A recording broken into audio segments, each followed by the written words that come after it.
They say truth is stranger than fiction. Well, is it? We have stories to tell that are certainly strange, and evidence compelling enough to make even the most skeptical wonder. The people who claim to have undergone these experiences are certainly convinced. We've reconstructed what they describe so that you can see what they saw and decide for yourself. Later, we shall hear a family tell how a poltergeist turned their lives upside down. First, is there a way that human beings can sense impending tragedy? Some of the worst disasters in history have been foretold by those who claim to have premonitions. Who would have imagined that the Titanic, the ship that couldn't sink, would do just that on her maiden voyage in 1912? Well, 14 years before, this book came out. It told of the largest ship afloat, rich and famous passengers, a collision with an iceberg, a sinking, and not enough lifeboats.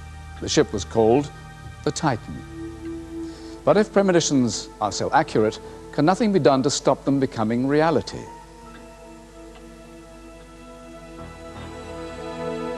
Every night, Chris Robinson, an engineer from Bedfordshire, dreams complex, disturbing images.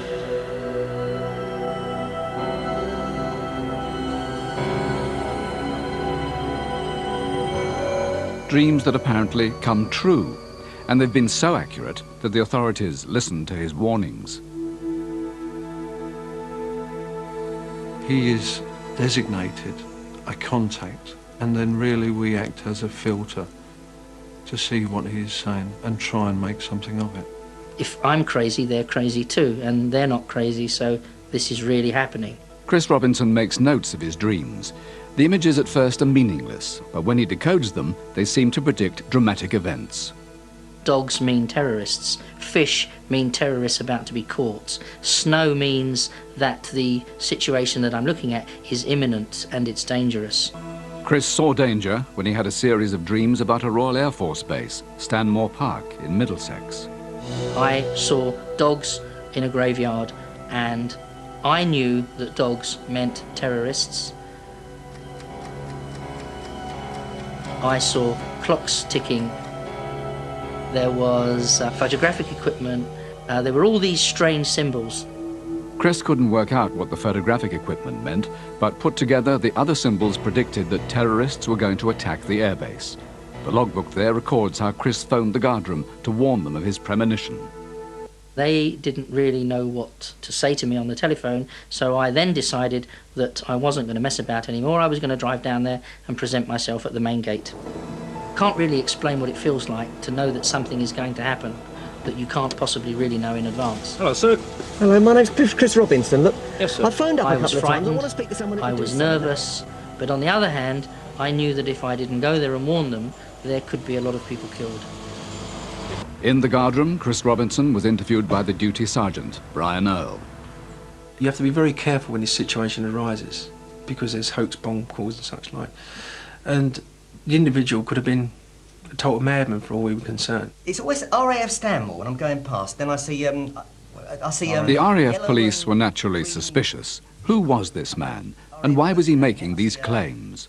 But there's a couple of planes on the ground, static on the ground. Contacted the Chief Inspector at Bedfordshire Police to see if they knew of Chris, and in actual fact they confirmed that he had assisted him through his dreams. But as a precaution, we did see to double the guard for a week after his actual visit. Just over a month after Chris Robinson first dreamt about the base, this was the news. 2 people are being questioned by police after a bomb went off at an RAF administration depot at Stanmore in northwest London. I initially felt shock and horror, but after I heard that nobody had been hurt, I felt absolutely delighted because I had been proved right again. There's speculation this morning that the bombers may have entered the base at the back, where the perimeter fence adjoins a churchyard. I'd had the dogs, that meant the terrorists. I'd had the clocks ticking, that meant the bombs. But I'd also had this photographic equipment. And it wasn't until after the explosion that I learnt that the building that was destroyed was a store where the RAF kept their photographic equipment. But was it really such a surprise?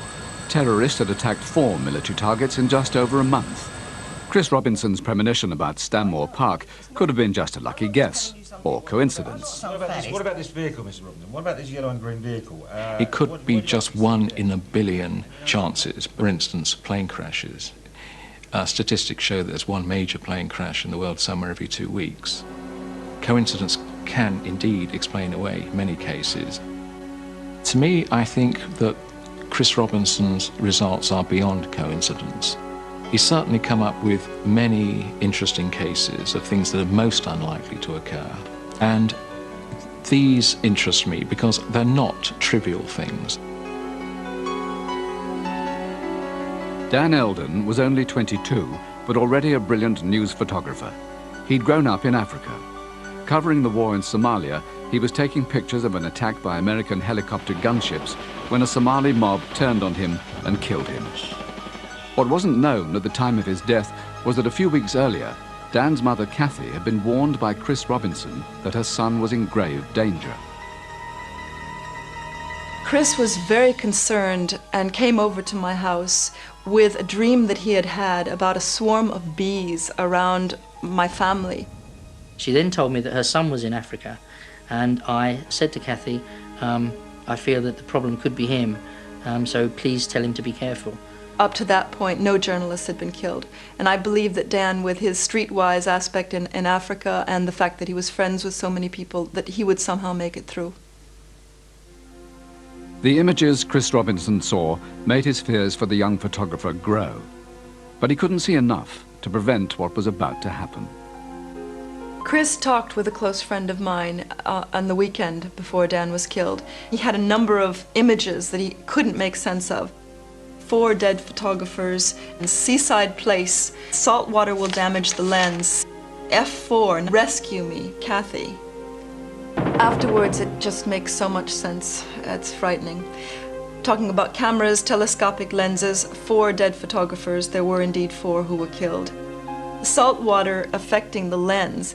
They were in Mogadishu, which is a seaside town, and Dan, the day before he was killed, was photographing women Marines in bikinis on the beach in Mogadishu. The f4 is the kind of lens that Dan was using. Rescue me, and Kathy. That all makes sense to me. Some would say Chris Robinson's dreams make sense only with hindsight, but the premonition of Dan Eldon's death turned out to be uncannily accurate. Chris didn't need hindsight for his next premonition. He was so sure it would happen, he was there when it did. I'd had a series of dreams about an airfield, and I wondered why this was, because I had no plans to visit an airbase or anything. And in the dreams there was rockets, there was aeroplanes, there was explosions in the sky. What did it all mean this time? Chris called his contact at Bedfordshire Police. He then described seeing these rockets going up in the sky and then colliding, and these crowns coming down. In Chris's next dream, the crowns became parachutes. Suddenly, he knew what was about to happen. All these dreams made me realise that there was going to be a plane crash. But where and when? The following morning, he phoned a friend, national newspaper astrologer Penny Thornton. He'd just heard about an event taking place that day. Chris was very enthusiastic about going to an air show, simply because it somehow confirmed or affirmed to him the imagery of 2 planes crashing and fireworks and the parachutes descending, which he'd had in his dream. I decided to go. I had to go, really. There was nothing else you could do. I mean, I'd seen it all happen in advance, and I had to go there and know whether it was going to be real. Chris immediately set off for Fairford in Gloucestershire, and the world's largest military aviation display, the International Air Tattoo. One of his premonitions was about to become reality in front of his own eyes. I was absolutely convinced that this was going to happen. I wasn't sad or upset because I knew that the pilots of the planes came down safely on their parachutes.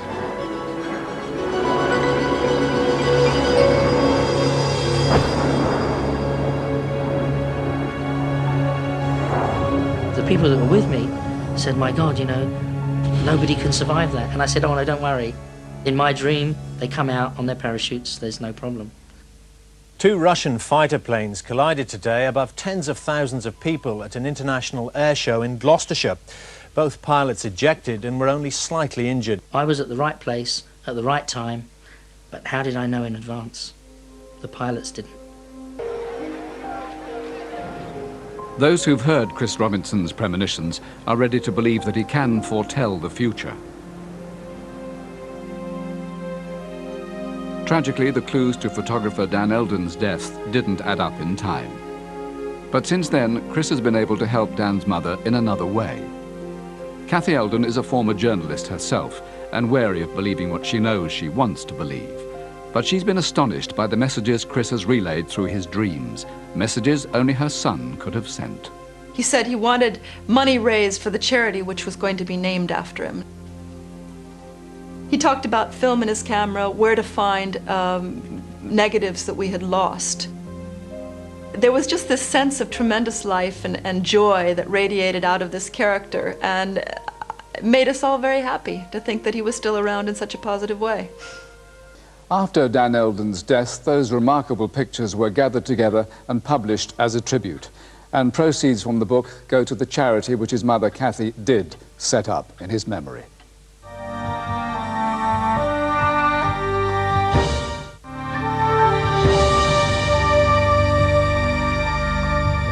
Probably more reported sightings of ghosts in the British Isles than anywhere else in the world. According to those who claim to have seen them, they come in all shapes and sizes. Most of them haunt old buildings, repeating the same action over and over again, trapped in time and oblivious to what surrounds them now. Poltergeists are something else. They haunt people. The word poltergeist means noisy spirit, and they make their presence felt. Behind a street in Cardiff, down an alley, the quiet life was about to be shattered.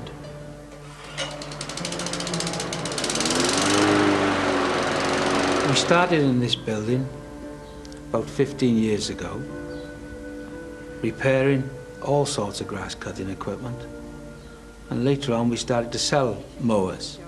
John and Pat Matthews, helped by Pat's brother Fred, ran a thriving business here. No real worries, just ordinary, everyday irritations. Two fellows hanging off of him. And steam coming out of his ears. You know, that must have been one of the closest matches I've ever seen. It's those blasted kids throwing stones. I'll go see to them. Tell them I'll throw them on the roof if they do it again. John went to catch the young vandals red-handed. But there weren't any vandals. The stones seemed to be coming from nowhere. Pathetic, John. Haven't you got any control over them?